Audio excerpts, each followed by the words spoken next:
Hi guys! Ayan, papakita namin sa inyo today ang aming Uratex foam.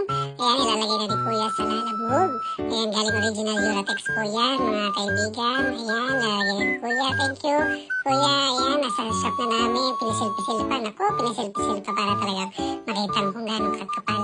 Ayan, so para ipaship natin ng mas mura, kailangan paliitin muna natin yung foam.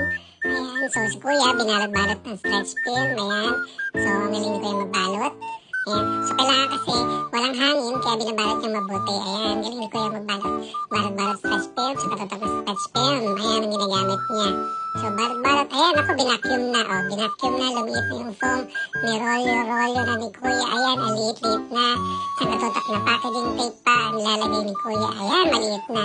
So, ayan, ready for packaging na. Ayan, nandiyan yung foam cover. Nandiyan dyan sa nakalagay na.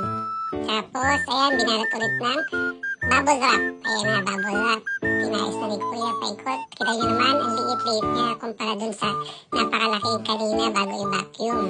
So, ayan, packaging tape. Sa katutok na packaging tape ulit. Ikot-ikot. Ikot-ikot.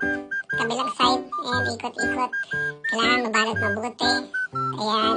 So, ayan, bubble wrap yan, mga kaibigan. Ayan po.